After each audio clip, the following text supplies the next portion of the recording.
You know how sometimes you hear about a place and it just sounds, I don't know, like it's got something special. Like the people there figured something out. That perfect blend, maybe. Exactly. So today we're doing a deep dive into Cheswick Farm. It's in Franklin, Tennessee.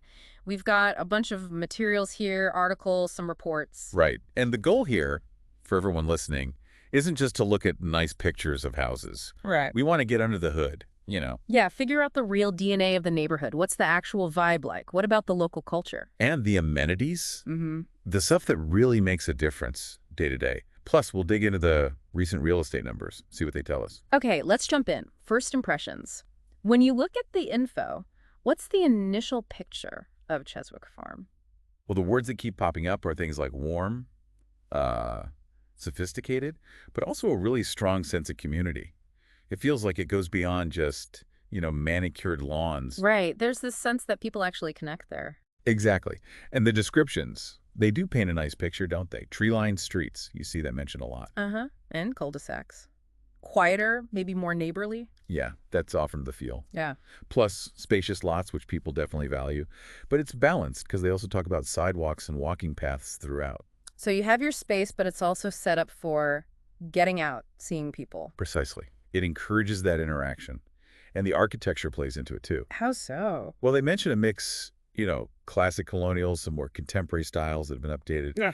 But the common thread seems to be real curb appeal. Okay, like brick facades, nice landscaping, stuff like that. Yeah, it suggests people take pride in the place, a collective effort. You can sort of imagine it, can't you? People out for a morning jog, waving, Kids playing in the cul-de-sac. maybe chatting on the porch in the evening, that kind of classic neighborhood feel, but maybe a bit more polished. Polished is a good word. Intentional, maybe.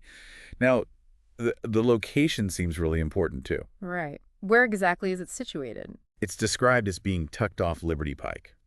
So that suggests it's probably a bit quieter, less through traffic. Which is a plus for a lot of folks. Definitely. But it's not isolated. They emphasize easy access to I-65. Ah, okay. So getting around the wider area is straightforward. Seems like it, yeah.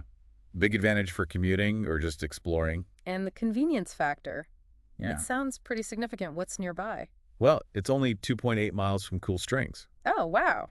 That's a major hub, isn't it? Shopping, restaurants. Everything, pretty much. Yeah. And then historic downtown Franklin is just like an 8-minute drive. So you get that quieter neighborhood feel, but you're not way out in the sticks. Exactly. Best of both worlds, potentially.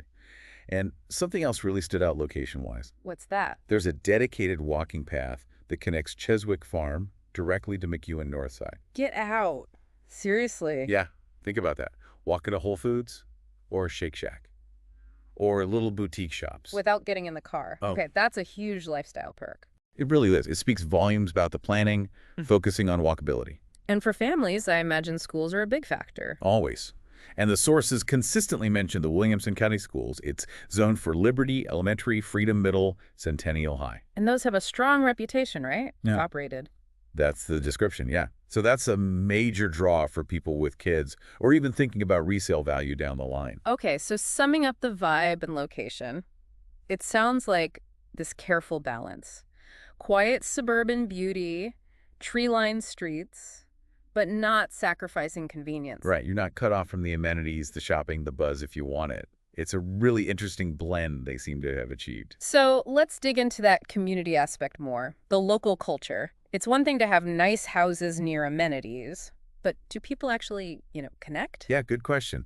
The materials really push this idea that it's more than just houses, it's a community. How does that actually manifest? What do people do? Well, the community pool and the clubhouse come up frequently as focal points. Okay, so shared spaces. Exactly. Not just amenities that sit there, but places for like casual meetups, maybe some organized events too. That shared space is pretty crucial for building those neighborly bonds. Uh-huh.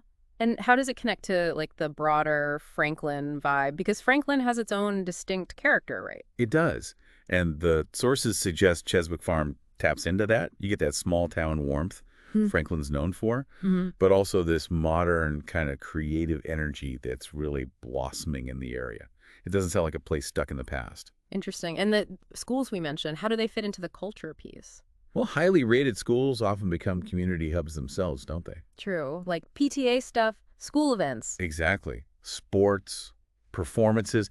It creates another layer of connection, especially for families, and that strengthens the whole community fabric. And it sounds like the culture isn't just contained within Cheswick Farm itself. People get out into Franklin. Oh, definitely. Downtown Franklin's Main Street gets highlighted a lot. You know, the historic buildings, the boutiques, the restaurants. Farm-to-table places, I hear. Yeah, that scene is big there. And live music, like at the Franklin Theater. Having that just minutes away is a fantastic cultural asset. Sounds like it. Yeah. Any specific events mentioned? Yeah, things like the Franklin Arts Scene, which happens regularly, and the Sure. Big Pilgrimage Music Festival.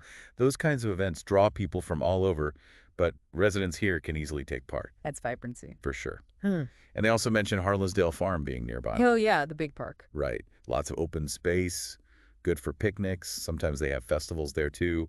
It adds another recreational and cultural dimension. So living there isn't just about your house and your immediate neighbors. It's about being plugged into this wider, active Franklin community. That seems to be the idea. It's about fostering togetherness, valuing creativity, and really engaging with the place you live, shared experiences. Okay, that makes sense. Now let's get into the nuts and bolts, the amenities, the things that make daily life maybe a bit easier or more enjoyable. Right, the tangible stuff. And the community pool is definitely top of the list in the descriptions. A summer social hub sounds like. Pretty much, yeah. You can just picture it weekends, families hanging out, kids splashing around. And the clubhouse, what's that used for? It's described as more of a year-round gathering space, maybe meetings, smaller events, just a cozy spot for people to connect. And you mentioned sidewalks and walking paths earlier, underground utilities too. Yeah, that's noted. It might seem minor, but underground utilities really do make a difference aesthetically. No ugly wires overhead. Cleaner look. And the sidewalks reinforce that walkability. Absolutely.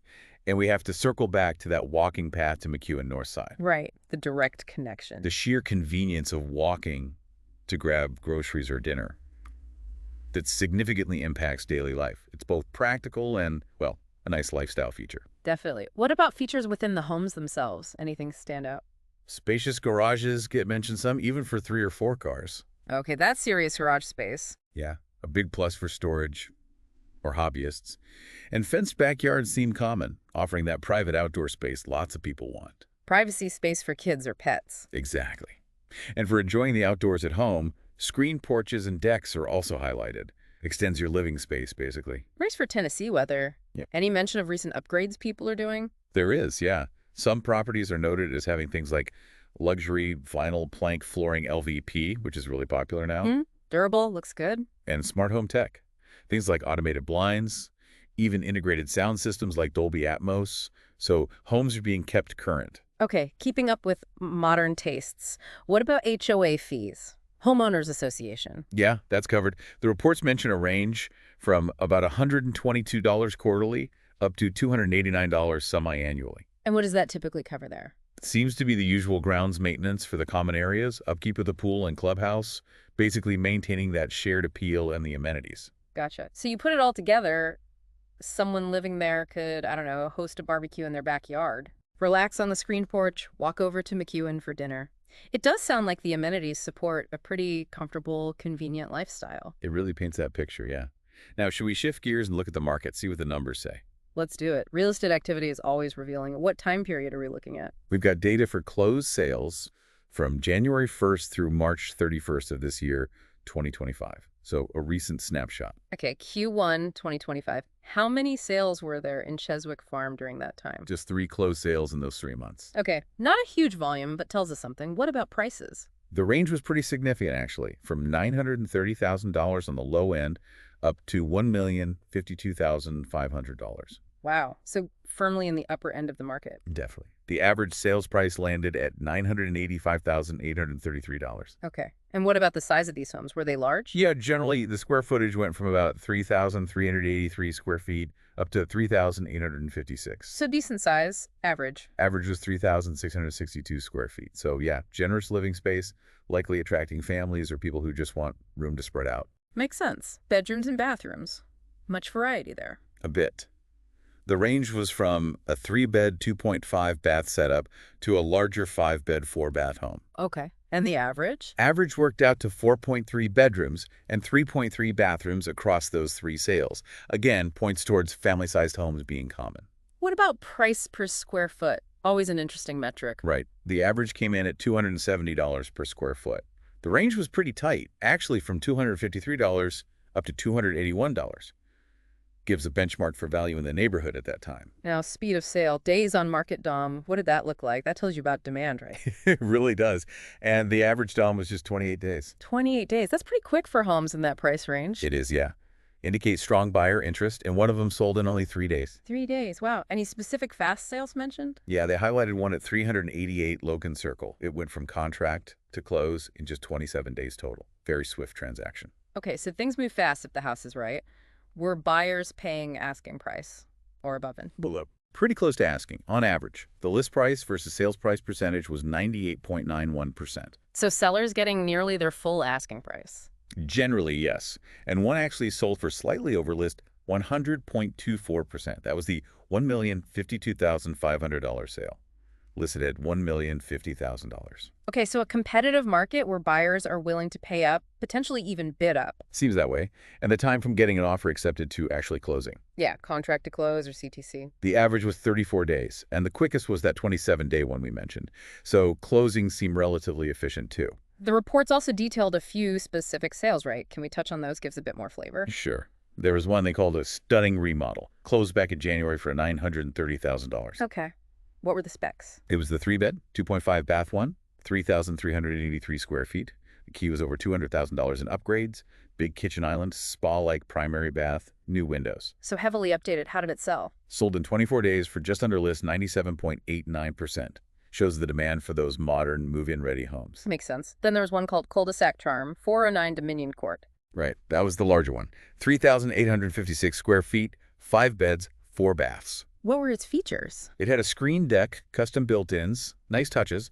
It sold for $975,000. How long was it on the market? That one took a bit longer, 56 days. Still not excessively long for that size and price point. Sold for 98.98% a list. Okay. And the last one, the Entertainer's Dream at 388 Logan Circle. That was the super fast one. Right? That's the one. 3,747 square feet, 5 beds, 3.5 baths. What made it an entertainer's dream? Remodeled kitchen, screened patio, and it was on a bigger lot too, 0.79 acres. Ah, nice big yard. And it sold. Sold for $1,052,500, just over its $1,050,000 list price. And yeah, under contract in 3 days, closed in 27. Incredible. So clearly hit all the right notes for somebody. Absolutely. The combo of the updates, the space, the lot, it just clicked immediately. So pulling back from the specifics, what's the big picture takeaway from this Q1 real estate data for Cheswicke Farm? Well, I think it clearly shows a strong, pretty competitive market. Homes are selling relatively quickly, especially the desirable ones. Pricing is robust. Sellers are getting close to, or sometimes even over, their asking price. And there's demand for a variety of homes, from nicely remodeled ones to larger properties with good features. And that low average days on market, 28 days, really hammers home that buyers need to be prepared to act fast if they see something they like. Definitely. It's not a market where you can leisurely mull things over for weeks, it seems. Okay, good insights from the numbers. Now, let's shift again. What about life in the community? Any upcoming events mentioned that give a sense of the social scene? Yeah, looking ahead to the spring and early summer, April through June 2025, it sounds like a pretty active time. What's happening in April? Well, just down the road, there's a big Franklin Main Street Festival towards the end of the month, April 26th and 27th. Oh, yeah, that's a huge event, isn't it? Arts, crafts, music, food. Exactly, and only like an 8-minute drive away. Plus, within Cheswicke Farm itself, they're planning a spring social mid-month. At the clubhouse. It sounds like it.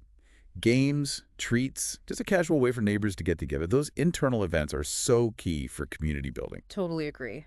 What about May? Pool season starting. You guessed it. Mid-May, they're planning a Cheswicke Farm pool party kickoff. Music, snacks, get the summer rolling. Fun. Anything else in May? The Franklin Farmers Market is a regular thing every Saturday at the factory at Franklin. Right. Fresh produce, baked goods. Live music sometimes too. Yeah. And that's super close, easy walk or very short drive for residents. Nice weekend routine. Okay, moving into June.